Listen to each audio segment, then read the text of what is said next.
Hello दोस्तों, स्वागत है आपका हमारे यूट्यूब चैनल गंगवारी ब्रेन में। गंगवारी ब्रेन आज फिर उपस्थित है एक नए टॉपिक के साथ। आज का टॉपिक है प्राकृतिक संख्याएं, पूर्ण संख्याएं, पूर्णांक तथा परमेय एवं अपरमेय संख्याओं की अवधारणा, अर्थात DElEd second semester chapter number 3। देखिएगा, सबसे पहले प्राकृतिक संख्याएं अर्थात नेचुरल नंबर्स, इन्हें काउंटिंग नंबर्स भी कहा जाता है। देखिएगा, वे संख्याएं जिनसे वस्तुओं की गणना की जाती है उन्हें धन पूर्णांक या प्राकृतिक संख्याएं कहते हैं। इन्हें काउंटिंग नंबर्स भी कहा जाता है। गणना करने में प्रयुक्त की जाने वाली संख्याएं प्राकृतिक संख्याएं कहलाती हैं। गणना करने के लिए हम किन संख्याओं को उपयोग में लाते हैं? नंबर 1 से शुरू करते हैं। कोई भी गणना करते हैं तो 1 से शुरू करते हैं, 1 2 3 4, इसी तरह अनंत तक। कभी भी माइनस में गणना नहीं करते हैं, यानी कि -1 -2 इस तरह से नहीं करते। कभी भी गणना करते समय 0 से शुरू नहीं करते कि 0 1 2 3, केवल 1 से शुरू करते हैं। तो प्राकृतिक संख्याएं 1 से शुरू होकर अनंत तक होती हैं। वही आगे देखिएगा, उदाहरण दिया हुआ 1 2 3 4 5 6 डैश डैश अनंत तक प्राकृतिक संख्याएं हैं। नोट पॉइंट में लिखा है शून्य प्राकृतिक संख्या नहीं है, क्योंकि गणना करते समय हम शून्य का प्रयोग नहीं करते। दूसरा, कोई भी ऋणात्मक संख्या प्राकृतिक संख्या नहीं है।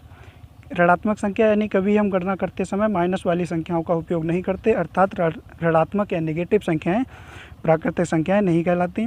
तीसरा है भिन्नात्मक संख्या प्राकृतिक संख्या नहीं है, जैसे 3/4 या -1/2। इस प्रकार की संख्याओं को कभी भी प्राकृतिक संख्याएं नहीं कहा जा सकता, क्योंकि भिन्नात्मक संख्याओं के द्वारा हम कभी भी गणना नहीं कर सकते। ठीक है, कभी भी इस तरह से गणना नहीं करते कि 1/2 पुस्तकें या 3/4 पुस्तकें, नहीं, केवल पूरी पुस्तक या पूरे व्यक्ति, एक व्यक्ति 2 व्यक्ति, कभी इस तरह से गणना नहीं की कि 1/2 व्यक्ति या 3/4 व्यक्ति। आगे देखिएगा, प्राकृतिक संख्याओं का संख्या रेखा पर प्रदर्शन। प्राकृतिक संख्याओं को संख्या रेखा पर प्रदर्शित करने, अर्थात किस तरह से प्रदर्शित किया जाता है, ये देखने के लिए इसके कुछ स्टेप्स दिए हैं। नंबर 1, एक रेखा खींचेंगे, कॉपी की लाइंस के थ्रू एक रेखा खींचेंगे। नंबर 2, उस रेखा पर बराबर दूरियों पर बिंदु लगाएंगे, बराबर दूरियों पर बिंदु लगाएंगे। बिल्कुल बाएं, नंबर 3 है, बिल्कुल बाएं बिंदु से दाएं बिंदु की ओर क्रम से प्राकृतिक संख्याओं को लगाए गए बिंदुओं पर अंकित करिए। प्राकृतिक संख्याएं 1 से शुरू होती हैं, तो बिल्कुल बाएं वाले बिंदु, यानी कि बाईं ओर से जो पहला बिंदु है वहाँ से हम नंबरिंग करेंगे, 1 नंबर देंगे, फिर दाईं ओर बढ़ते चले जाएंगे, 1 2 3 4 5, इसी तरह से नंबर लगाए गए बिंदुओं पर नंबर अंकित करेंगे। चौथा है, ध्यान रहे कि बाईं ओर से प्राकृतिक संख्याओं का आरोही क्रम, अर्थात बढ़ते हुए क्रम में अंकित की जाएंगी, जैसे 1 2 3 4 5 6। बाएं बिंदु, बिल्कुल बाईं तरफ जो बिंदु है वहाँ से हम अंकित करना स्टार्ट करेंगे 1 से, और आगे तक जितनी भी प्राकृतिक संख्याएं प्रदर्शित करनी है उतने बिंदु लगाकर उतनी संख्याएं वहाँ तक लिख दी जाएंगी। जैसे 12 प्राकृतिक संख्याओं, यानी कि 12 तक प्रदर्शित किया गया है, तो बाईं ओर सबसे पहला पॉइंट पर 1 नंबर दिया, फिर दाईं ओर बढ़ते हुए नंबर दे दिए 2 3 4 5 6 7 8 9 10 11 12, इसी तरह से आगे जगह और होती तो आगे और प्राकृतिक संख्याएं लिख देते। प्राकृतिक संख्याएं अनंत तक होती हैं, तो इसलिए प्राकृतिक संख्याओं की संख्या रेखा बहुत लंबी, अर्थात अनंत तक हो सकती है। पूर्ण संख्याएं, प्राकृतिक संख्याएं 1 से प्रारंभ होती हैं, जबकि पूर्ण संख्याएं 0 अर्थात 0 से प्रारंभ होती हैं। अभी हमने पढ़ा कि प्राकृतिक संख्याएं वे संख्याएं होती हैं जो 1 से प्रारंभ होती हैं, और पूर्ण संख्याएं क्या हैं? पूर्ण संख्याएं वे हैं कि अगर प्राकृतिक संख्याओं में हम 0 को सम्मिलित कर लें, 0 को सम्मिलित कर लें, जैसे प्राकृतिक संख्याएं 1 से स्टार्ट होती हैं, लेकिन अगर हम 0 को सम्मिलित कर लें, अर्थात 0 1 2 3 4 5 6 7 8, ये सारी संख्याएं जब 0 को सम्मिलित करने पर प्राकृतिक संख्याएं पूर्ण संख्याओं में परिवर्तित हो जाती हैं। प्राकृतिक संख्याएं 1 से प्रारंभ होती हैं, जबकि पूर्ण संख्याएं 0 अर्थात 0 से प्रारंभ होती हैं, अर्थात अगर प्राकृतिक संख्याओं से पहले 0 लगा दिया जाए तो प्राप्त सभी संख्याएं पूर्ण संख्याएं कहलाएंगी। जैसे प्राकृतिक संख्याएं दी हुई हैं 1 2 3 4 5 6 7 8 9 10 11 12 ... अनंत तक हैं, और इनके आगे हमने 0 लगा कर लिख दिया, 0 1 2 3 4 5 6 7 8 9 10 11 12 13 14 ... अनंत तक। तो 0 लगाने के बाद ये पूर्ण संख्याएं बन गई, 0 को हटा दिया जाए तो ये प्राकृतिक संख्याएं कहलाएंगी, अर्थात सभी प्राकृतिक संख्याएं पूर्ण संख्याएं होती हैं। अगला पॉइंट, आगे देखिएगा, पूर्ण संख्याओं का संख्या रेखा पर प्रदर्शन। जिस तरह हमने प्राकृतिक संख्याओं को संख्या रेखा पर प्रदर्शित किया, उसी तरह हम पूर्ण संख्याओं को भी संख्या रेखा पर प्रदर्शित कर लेंगे। लेकिन ध्यान इतना रहना चाहिए कि प्राकृतिक संख्याएं 1 से शुरू होती हैं, जबकि पूर्ण संख्याएं 0 से शुरू होती हैं। तो प्राकृतिक संख्याएं 1 से शुरू होती हैं, तो हमने जब बाईं ओर से नंबरिंग करना स्टार्ट किया तो 1 से शुरू किया। अब पूर्ण संख्याएँ 0 से हैं, 0 से स्टार्ट होती हैं, तो जब बाईं ओर से नंबरिंग देना शुरू करेंगे तो 0 से स्टार्ट करेंगे। 0, 1, 2, 3, 4, 5, 6, 7, 8, 9, 10, इस तरह से आगे अनंत तक बढ़ते चले जाएंगे। नंबर 1, संख्या रेखा पर उपस्थित वे पूर्ण संख्याएं। अब कुछ विशेषताएं हैं। नंबर 1, संख्या रेखा पर उपस्थित वे पूर्ण संख्याएं जो एक क्रम में हैं, क्रमागत पूर्ण संख्याएं कहलाती हैं। जैसे 1, 2, 3 क्रम में है तो 1, 2, 3 क्रमागत पूर्ण संख्याएं, 4, 5, 6 क्रमागत पूर्ण संख्याएं, 3, 4, 5 देखो 1, 2, 3 क्रमागत पूर्ण, 3, 4, 5, 5, 6, 7, 7, 8, 9 आदि, ये सभी क्रमागत पूर्ण संख्याएं। क्रमागत मतलब क्रम से आई हुई। संख्या रेखा पर वे संख्याएं जो क्रम से आई हुई होती हैं क्रमागत पूर्ण संख्याएं कहलाती हैं। नंबर 2, 3 क्रमागत संख्याओं में पहली व तीसरी का जोड़ का आधा मध्य संख्या के बराबर होता है। संख्या रेखा पर किन्हीं 3 क्रमागत पूर्णांकों को ले लेंगे। उन तीनों क्रमागत पूर्णांकों का 3 क्रमागत पूर्णांक ले लेंगे तो प्रथम और अंतिम पूर्णांक का योग करके उसका आधा करेंगे तो मध्य वाला पूर्णांक प्राप्त हो जाएगा। जैसे 13, 14, 15 3 क्रमागत पूर्णांक ले लिए तो प्रथम और अंतिम अर्थात तृतीय अर्थात 13 और 15 का योग किया 28 आया, योग का आधा कर दिया 14 आया, अर्थात मध्य वाला मिल गया। यही यहाँ पर बताया गया, ये विशेषताएं हैं कुछ। नंबर 3, सबसे छोटी पूर्ण संख्या 0 होती है। 0 सबसे छोटी पूर्ण संख्या है। सबसे छोटी प्राकृतिक संख्या 1 होती है। प्रत्येक प्राकृतिक संख्या पूर्ण संख्या होती है और सबसे छोटी प्राकृतिक संख्या 1 होती है। आगे देखिएगा, धन पूर्णांक। सभी प्राकृतिक संख्याएं धन पूर्णांक होती हैं। धन पूर्णांक अर्थात पूर्णांक शुरू हो जाते हैं 1 से, ठीक है, और धन का अर्थ पॉजिटिव, ठीक है। 0 ना तो पॉजिटिव है ना नेगेटिव है, इसीलिए 0 को छोड़ दिया गया। तो क्या बचा? पॉजिटिव संख्याएं क्या बची? 1 से लेकर अनंत तक सारी संख्याएं पॉजिटिव हैं और 1 से अनंत तक सभी संख्याएं प्राकृतिक संख्याएं होती हैं। तो इसीलिए धन पूर्णांक की सीधी सी परिभाषा रख दी गई कि सभी प्राकृतिक संख्याएं धन पूर्णांक होती हैं। जैसे 1, 2, 3, 4, 5, 6, 7, 8, 9, 10 डॉट अनंत। ऋण पूर्णांक। प्राकृतिक संख्याओं को नेगेटिव चिन्ह के साथ लिखने पर प्राप्त संख्याएं ऋण पूर्णांक कहलाते हैं।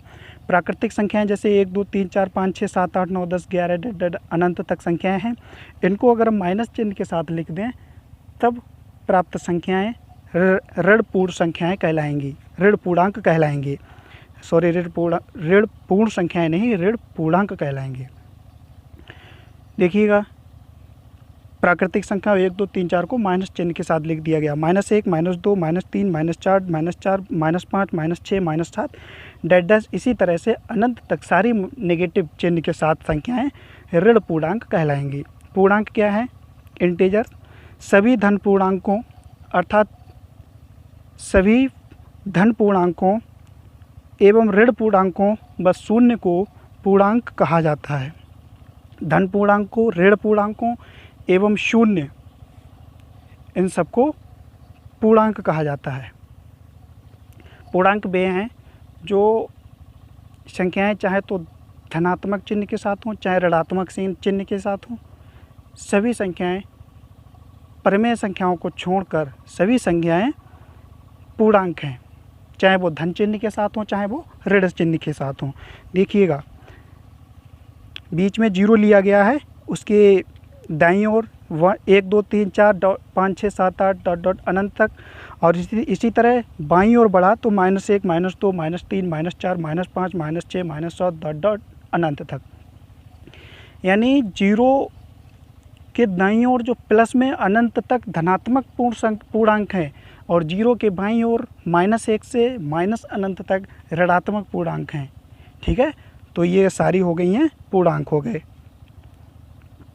पूर्णांकों का संख्या रेखा पर प्रदर्शन। एक संख्या रेखा खींची गई जिसमें बराबर दूरी पर बिंदु लगा लिए गए और बीच वाले बिंदु को शून्य अर्थात मध्य बिंदु, जिसको मध्य बिंदु होता है शून्य, उसे मध्य बिंदु अर्थात शून्य दे दिया गया।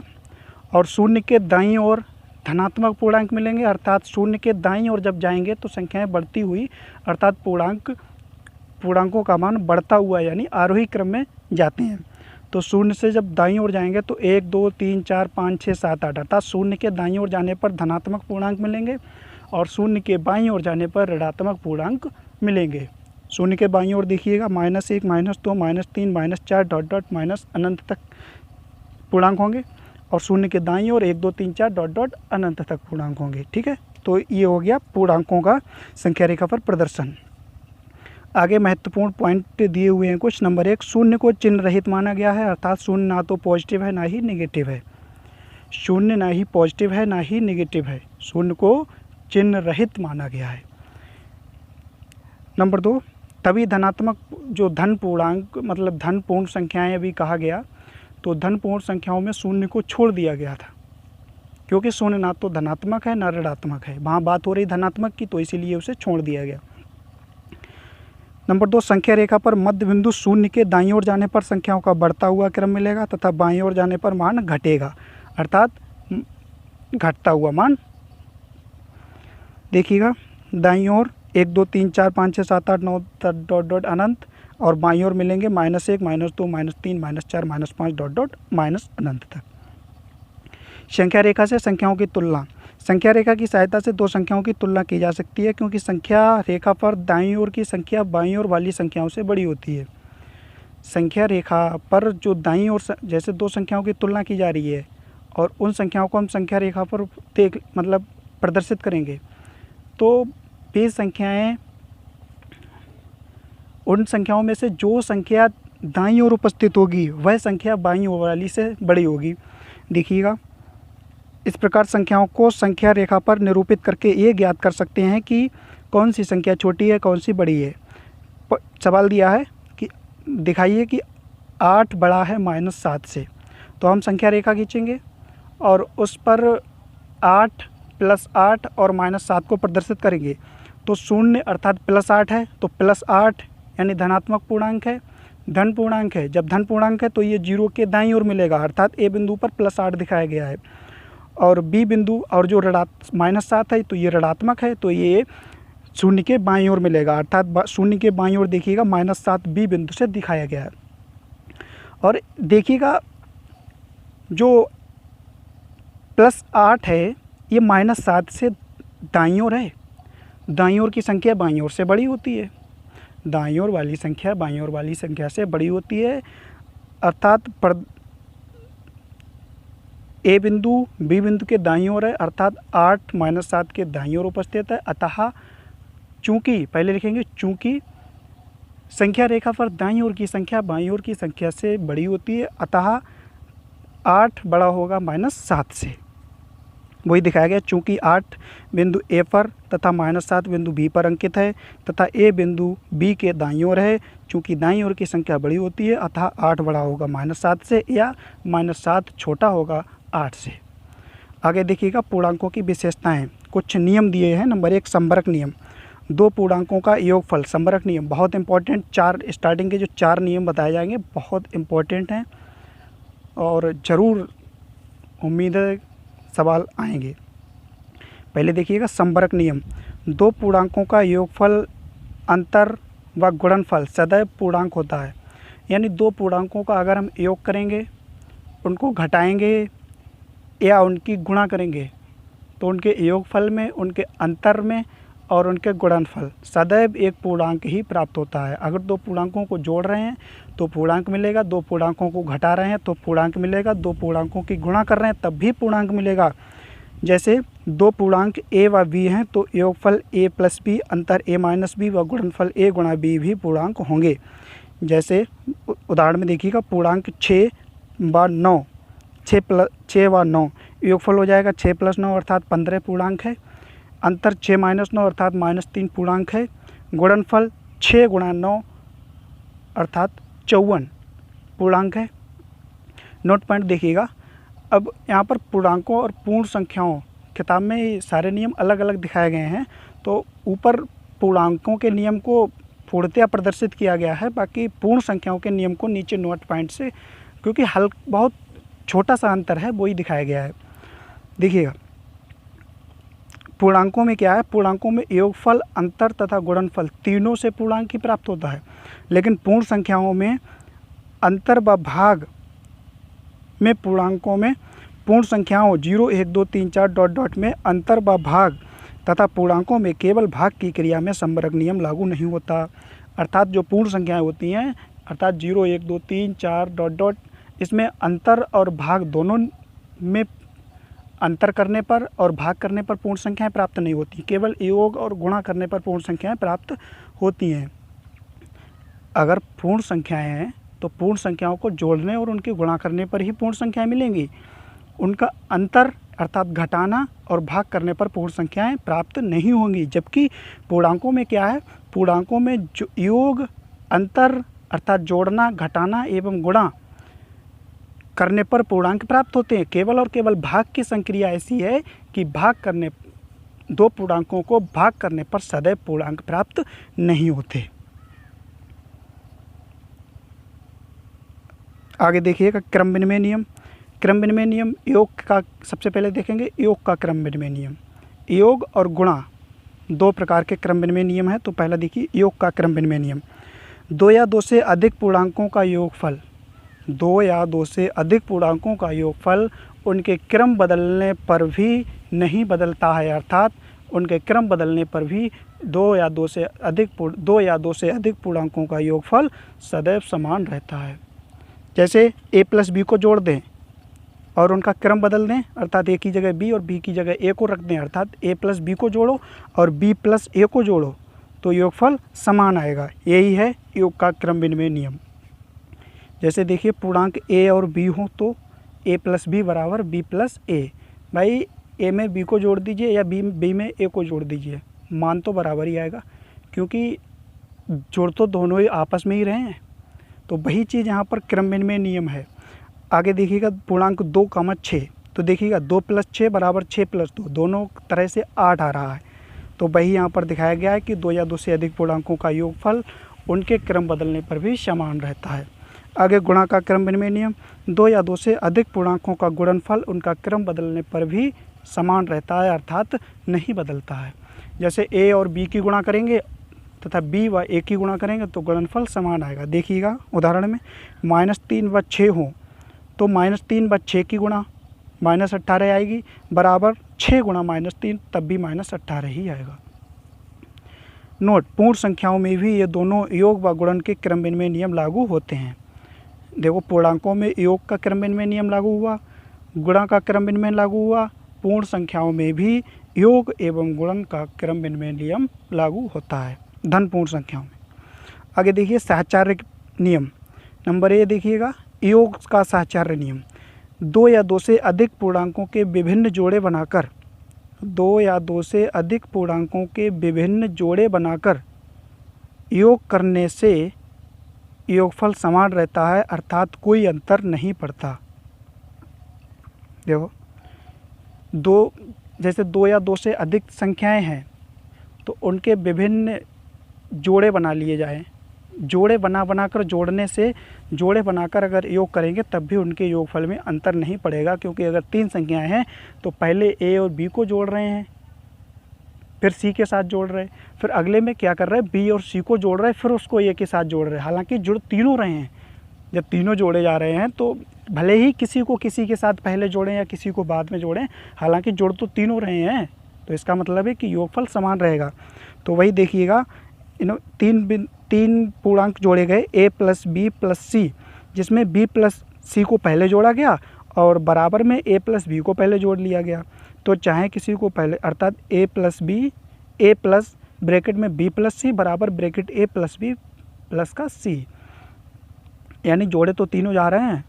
तो इसी तरह किसी को भी जोड़े बनाकर, किसी को भी भले ही जोड़े बनाकर योग करें तब भी उनका योगफल समान रहेगा। आगे 2, 3, 5 पूर्णांक ले लिए, तो हमने पहले इधर देखिए 3 और 5 को जोड़ा, फिर उसको 2 को, उसमें 2 को जोड़ा, और इधर क्या किया 2 और 3 को जोड़ लिया, फिर उसमें 5 को जोड़ा। हालांकि योग 10 ही आया, क्योंकि संख्याएं तो यही तीनों जोड़ी जा रही हैं। तो अंतर कोई फ़र्क नहीं पड़ेगा। गुणन का साचार्य नियम, 2 या 2 से अधिक पूर्णांकों के विभिन्न जोड़े बनाकर गुणा करने पर उनके गुणनफल में कोई अंतर नहीं पड़ता। अर्थात पहले ए की बी के साथ गुणा कर लें फिर उसकी सी के साथ करें, या पहले वी और सी की गुणा कर लें उसकी फिर ए के साथ गुणा करें, तब भी कोई फ़र्क नहीं पड़ेगा क्योंकि गुणा तो तीनों की हो रही है। देखिएगा, जैसे एक गुणा ब्रैकेट में बी गुणा सी बराबर ए ब्रैकेट ए गुणा बी उसकी गुणा सी के साथ, पूर्णांकों के साथ आधार पर समझाया गया। 3 गुणा ब्रैकेट में 4 गुणा 5 बराबर 3 गुणा 4 ब्रैकेट गुणा 5। तो देखिएगा, पहले 4 और 5 की गुणा 20 आ गई, अर्थात 3 गुणा 20 बराबर 3 और 4 की 12 गुणा 5। तो 20 और 3 गुणा 20 को मान, इसका मान भी 60 आएगा, 15 और 12 और 5 का भी मान 60 आएगा। तो हालांकि विभिन्न अलग अलग जोड़े बनाकर हमने गुणा किए लेकिन मान तो 60 ही आया। अब देखिए, पूर्ण संख्याओं 0, 1, 2, 3, 4 में भी योग व गुणन का साचार्य नियम लागू होता है।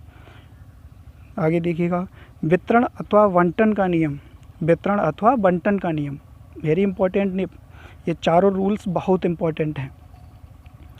2 या 2 से अधिक संख्याओं के योग को किसी संख्या से गुणा करने पर, 2 या 2 से अधिक संख्याओं, इसमें क्या है कि पहले 2 या 2 संख्याओं की आपस में उनको जोड़ लिया जाए फिर उसकी किसी संख्या के साथ गुणा की जाए या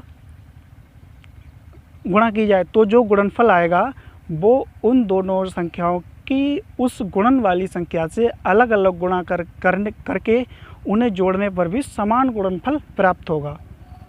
देखिएगा, 2 या 2 से अधिक संख्याओं के योग को किसी संख्या से गुणा करने पर गुणनफल वही आता है जो उन संख्याओं को अलग अलग उस संख्या से गुणा करके योग करने पर प्राप्त होगा। अर्थात हमने पहले बी उधर देखी है, जैसे कि बी और सी को जोड़कर फिर उसकी गुणा ए के साथ की है, फिर आगे क्या है अलग अलग गुणा करके जोड़ दिया गया, ए की गुणा बी के साथ कर दी गई और ए की गुणा सी के साथ कर दी गई। अंकों के माध्यम से समझे गए, 3 गुणा ब्रैकेट में 4 + 5 बराबर 3 की गुणा 4 से की गई प्लस 3 की गुणा 5 से की गई।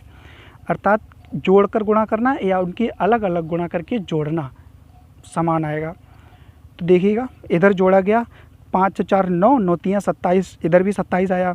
इधर अलग अलग गुणा करेंगे तो 4 3 12 5 3 15 12 और 15 इधर भी 27 आया। ठीक है, यानी योग करके किसी संख्या से गुणा करना तथा उन संख्याओं की उस संख्या से अलग अलग गुणा करके उन्हें जोड़ना,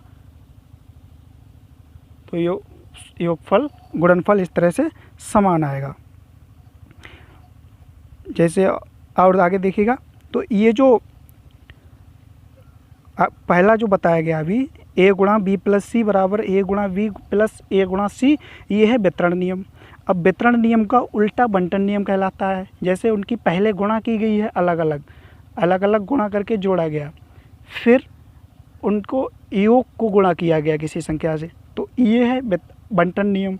जैसे देखिएगा, उल्टा वितरण नियम का उल्टा बंटन नियम कहलाता है। जैसे यही नियम अगर उल्टा कर दिया जाए तो बंटन नियम हो जाएगा। जैसे ए गुणा वी, लास्ट वाला पक्ष पहले आ जाएगा, ए गुणा बी प्लस ए गुणा सी, अर्थात अलग अलग गुणा करके जोड़ा गया तो बराबर आएगा इन दोनों योग की किसी संख्या से गुणा, अर्थात ए गुणा बी प्लस सी।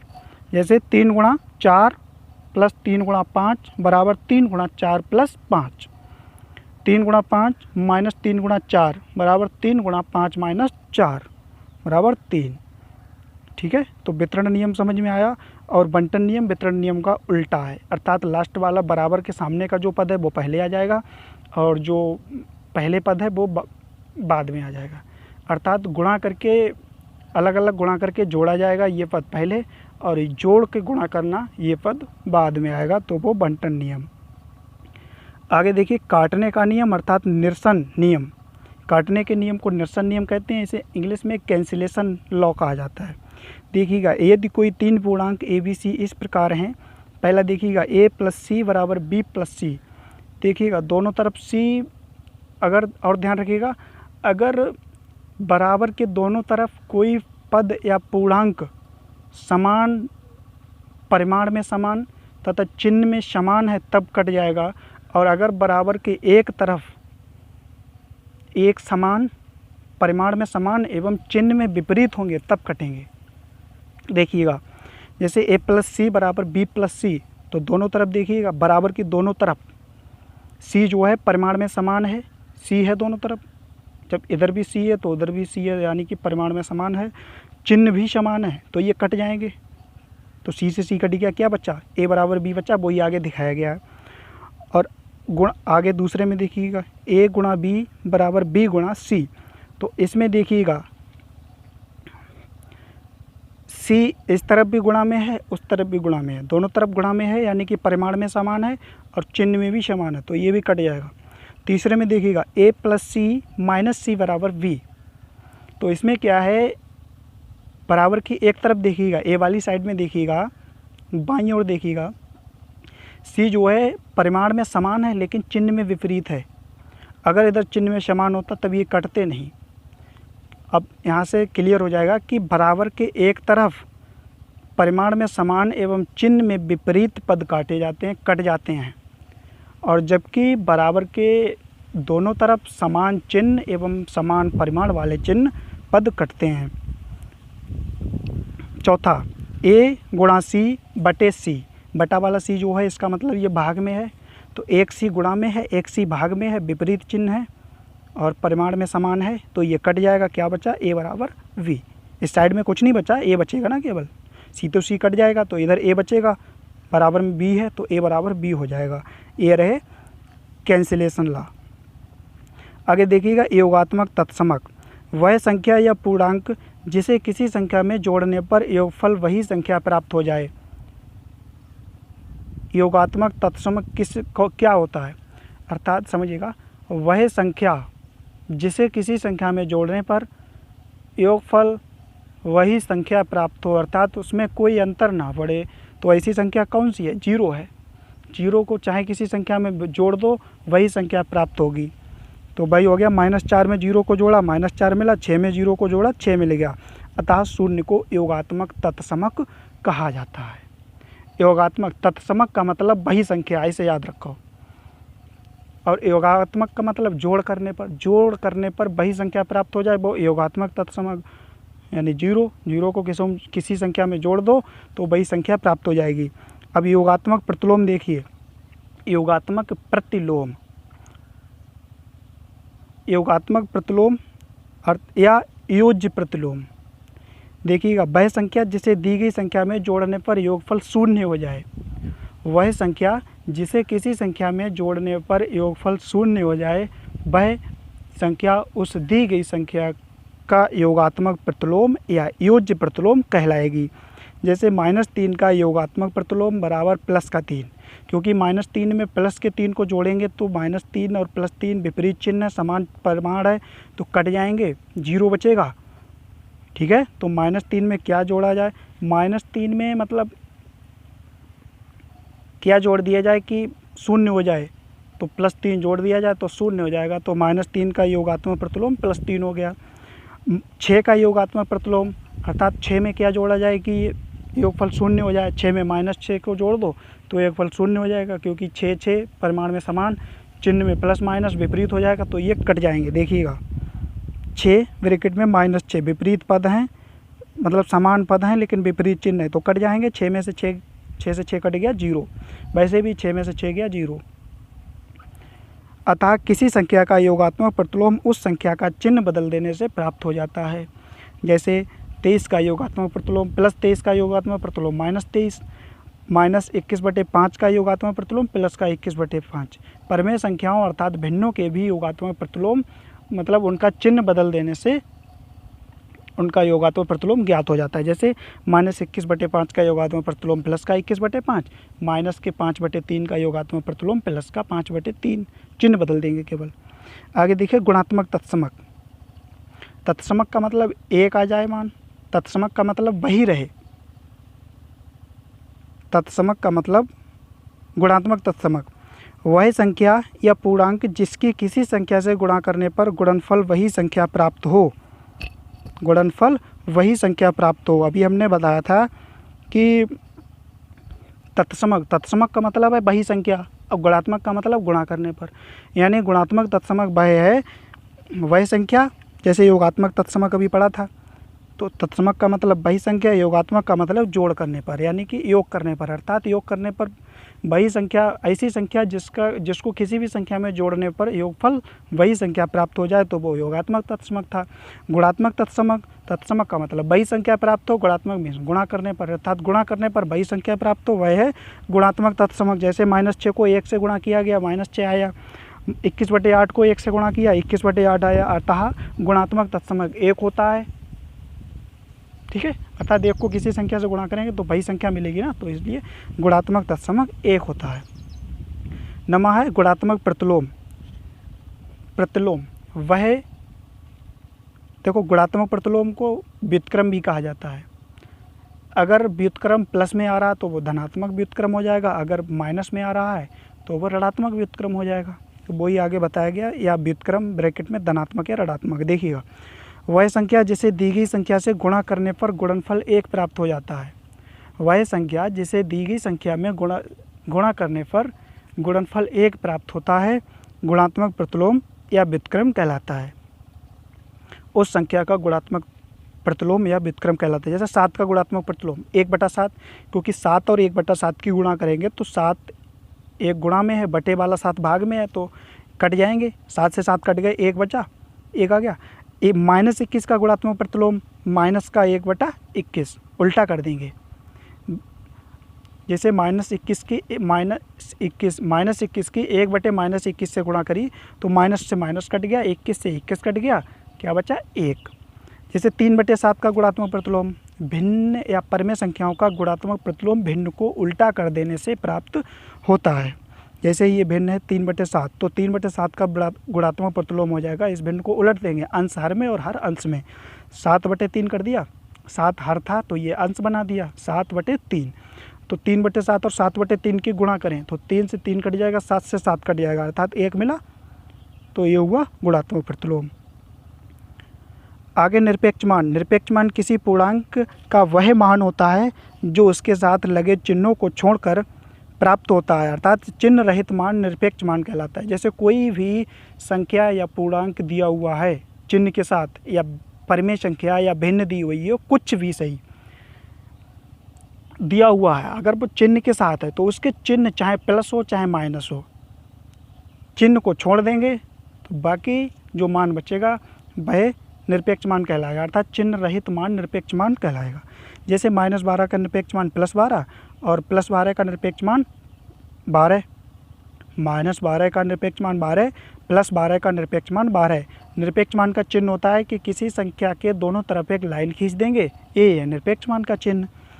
और -4/3 का निरपेक्ष मान 4/3, अर्थात निरपेक्ष मान ज्ञात होने पर संख्याओं को ज्ञात किया जा सकता है। जैसे 7, निरपेक्ष मान 7 से संबंधित संख्याएं, अर्थात निरपेक्ष मान 7, यानी वे संख्याएं बताइए जिनका निरपेक्ष मान 7 है, तो +7 और -7, भाई +7 का भी निरपेक्ष मान 7 होगा, -7 का भी निरपेक्ष मान 7 होगा। तो इस तरह की भी सवाल आते हैं, अतिलघु या ऑब्जेक्टिव में भी पूछ लेते हैं, कोई संख्या दे देते हैं, निरपेक्ष मान का चिन्ह लगा देते हैं और पूछते हैं इनसे संबंधित संख्याएं हैं, अर्थात ये निरपेक्ष मान किन संख्याओं का है। तो वही संख्या निरपेक्ष मान के अंदर जो संख्या दी हुई है उसे एक बार प्लस चिन्ह के साथ लिख देंगे, एक बार माइनस चिन्ह के साथ। जैसे निरपेक्ष मान 7 से संबंधित संख्याएं हैं तो +7 और -7, कोई हो जाता है यहाँ पे। -13/7 से संबंधित संख्याएं तो 13, मतलब निरपेक्ष मान 13/7 से संबंधित संख्याएं तो +13/7 -13/7, ठीक है, क्योंकि इन दोनों का निरपेक्ष मान 13/7 आता। अनुवर्ती संख्या, दी गई संख्या के ठीक आगे वाली संख्या अनुवर्ती संख्या कहलाती है, अर्थात दी गई संख्या में एक जोड़ देने पर प्राप्त संख्या अनुवर्ती संख्या कहलाती है। अनुवर्ती का अर्थ होता है आगे वाली। अनुवर्ती संख्या कहलाती है। जैसे 87 की अनुवर्ती संख्या, 87 में एक जोड़ दिया, 87 + 1 = 88, और 98 की अनुवर्ती, 98 में एक जोड़ दिया, 99। पूर्ववर्ती संख्या, किसी संख्या के ठीक पहले वाली संख्या पूर्ववर्ती संख्या कहलाती है। ठीक पहले वाली संख्या यानी कि किसी संख्या में से अगर एक घटा दिया जाए तो उससे पूर्व संख्या यानी कि पहले वाली संख्या मिल जाएगी। जैसे 46 की पूर्ववर्ती संख्या 46 माइनस 1 बराबर 45 और 84 की पूर्ववर्ती संख्या 84 माइनस 1 बराबर 83। आगे सम संख्याएं, वे सभी संख्याएं जो 2 से पूर्णतया विभाज्य हों सम संख्याएं कहलाती हैं। वे सभी संख्याएं जो 2 से पूर्णतया विभाज्य सम संख्याएं कहलाती हैं। सम संख्याओं को देखकर पहचानने का नियम, जिन संख्याओं के सम संख्याओं को ऐसे दी गई संख्याओं को किस तरह से पहचान लेंगे कि कौन सी सम है कौन सी विषम। तो हम देखेंगे संख्याओं को, अगर किसी संख्या का अंतिम अंक 0, 2, 4, 6, 8 है तो वह संख्या 2 से विभाज्य होगी। अगर ये नहीं है तो वह संख्या 2 से विभाज्य नहीं होगी। ठीक है, तो वे संख्याएं जो 2 से पूर्णतया विभाज्य होती हैं सम संख्याएं कहलाती हैं। उदाहरण 2, 4, 6, 8, 10, 12, 14, 16, 18, 20, 22 डॉट डॉट अनंत तक हो जाएंगे। और इनकी पहचान होती है कि सम संख्याओं के अंतिम अंक 0, 2, 4, 6 या 8 होता है। विषम संख्याएं, वे संख्याएं जो 2 से पूर्णतया विभाजित नहीं होती विषम संख्याएं कहलाती हैं। जैसे 1, 3, 5, 7, 9, 11, 13, 15, 17, 19, 21 इस तरह डॉट डॉट अनंत तक। परमेय संख्याएं, परमेय संख्या उस संख्या को कहते हैं जिसे p/q के रूप में लिखा जा सके, जहां p और q दोनों पूर्णांक हों। अर्थात वे संख्याएं जिन्हें p/q यानी अंश और हर के रूप में लिखा जा सके। और p/q अर्थात p और q जो अंश और हर हैं ये पूर्णांक होने चाहिए। ठीक है, दोनों ही पूर्णांक होने चाहिए, लेकिन अंश शून्य हो सकता है लेकिन q अर्थात हर का मान कभी भी शून्य के बराबर ना हो। जैसे 3/5, -3/5। और देखिए अंश शून्य हो सकता है, जैसे 0/4 परमेय संख्या है, लेकिन अगर 4/0 कर दो तो अंश में शून्य नहीं होना चाहिए। 4/0 पूर्ण परमेय संख्या नहीं होगी। ये सभी भिन्न संख्याएं हैं अर्थात परमेय संख्याएं, जिनके अंश एवं हर दोनों पूर्णांक हैं तथा हर शून्य नहीं है, ऐसी संख्याएं परमेय संख्याएं कहलाती हैं। परमेय संख्याएं देखिएगा, उदाहरण जैसे सभी पूर्णांक परमेय संख्याएं होती हैं। पूर्णांक का मतलब माइनस की सभी संख्याएं, प्लस की सभी संख्याएं यानी धनात्मक पूर्णांक, ऋणात्मक पूर्णांक और 0 सभी पूर्णांक जो हैं परमेय संख्या होते हैं। क्योंकि देखिएगा सभी पूर्णांक परमेय संख्या होते हैं क्योंकि पूर्णांकों को p/q के रूप में लिखा जा सकता है, जहां पर हर अर्थात q बराबर 1 होता है। जैसे 3 जैसे पूर्णांक लिखे गए हैं 1, 2, 3, -3, -2, -1, तो इनके बटे में कुछ नहीं है अर्थात इनके हर में कुछ नहीं है तो क्या है 1 है।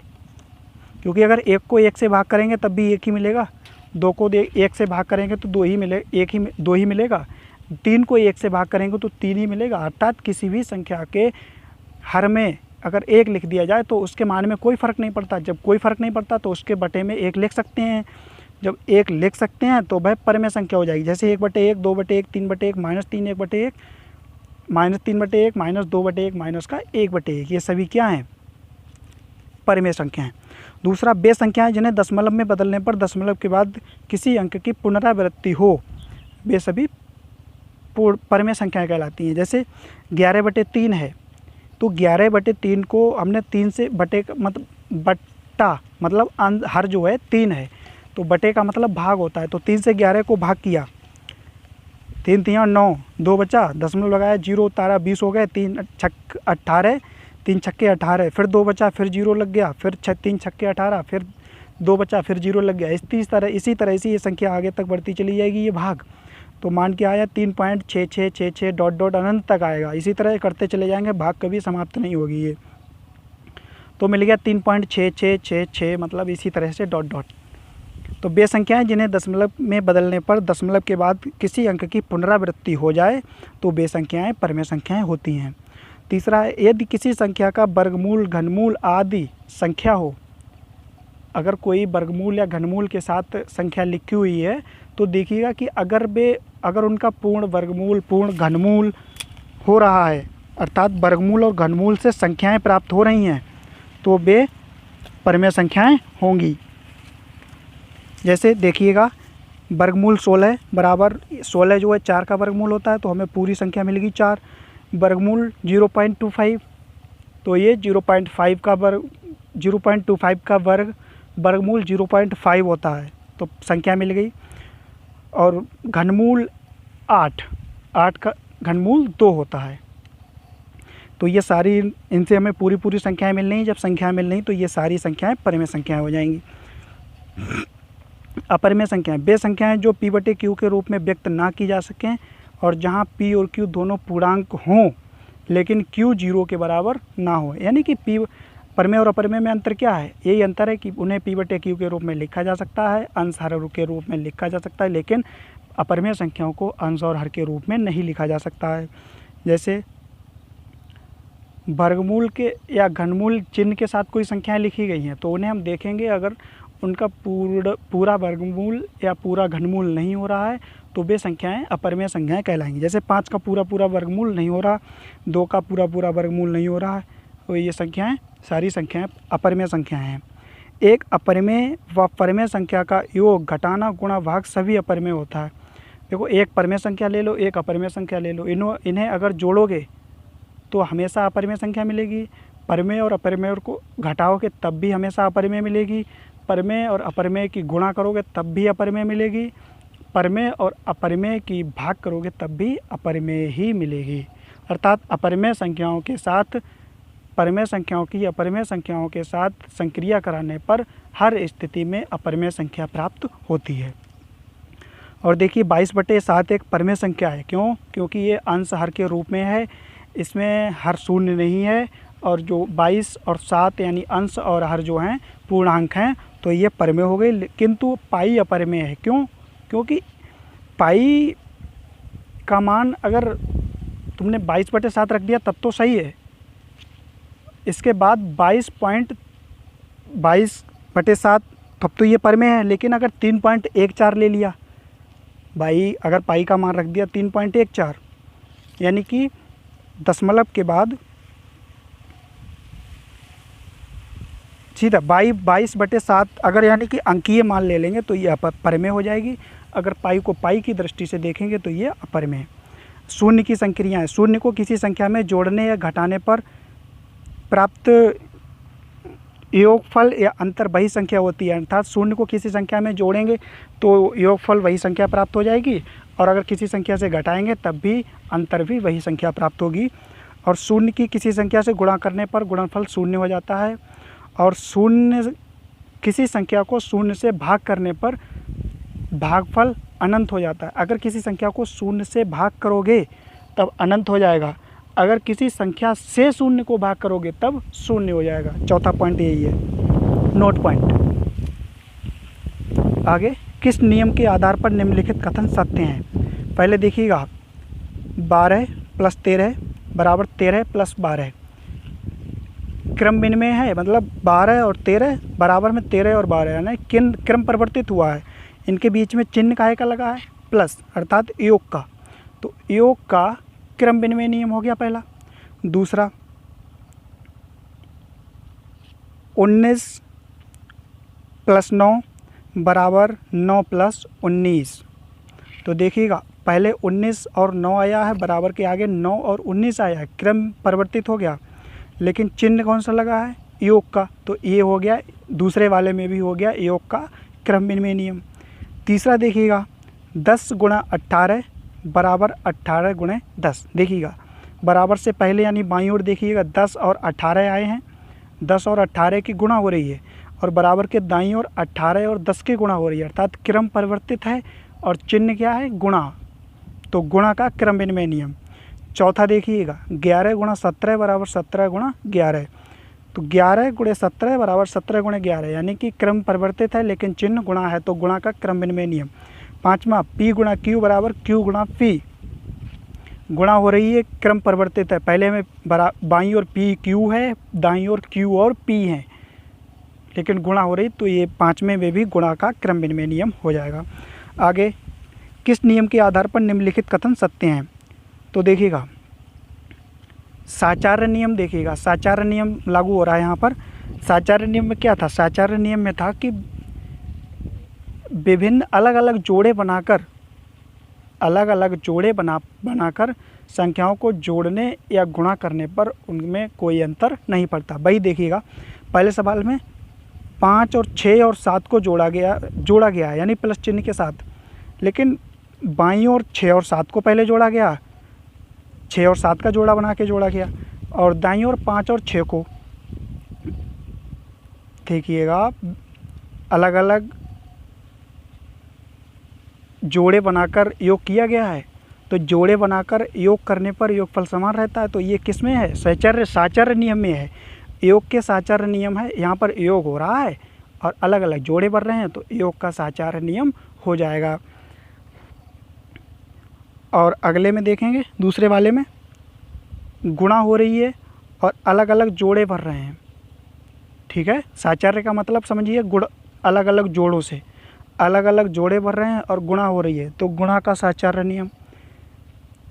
तीसरे सवाल में 27 गुणा 41 गुणा 14 बराबर 27 गुणा 41 गुणा 14। अलग अलग जोड़े बने हुए हैं और गुणा हो रही है, तो गुणा का साचार्य नियम। चौथे सवाल में अलग अलग जोड़े बनाए गए हैं और योग हो रहा है, तो योग का साचार्य नियम। देखिएगा किस नियम के आधार पर निम्नलिखित कथन सत्य हैं। देखिएगा वितरण नियम, पहले जोड़कर किसी संख्या से गुणा किया गया है, 13 और 11, बाईं ओर 13 और 11 को जोड़ा गया, उसके बाद 5 से गुणा किया। दाईं ओर क्या है? अलग अलग गुणा करके जोड़ा गया, 5 और 11 की गुणा की गई प्लस 5 और 13 की गुणा की गई। ठीक है, तो ये हो गया है वितरण नियम। ठीक है, आगे भी 25 और 31 को जोड़ा गया, उसके बाद इसकी 17 के साथ गुणा की गई है।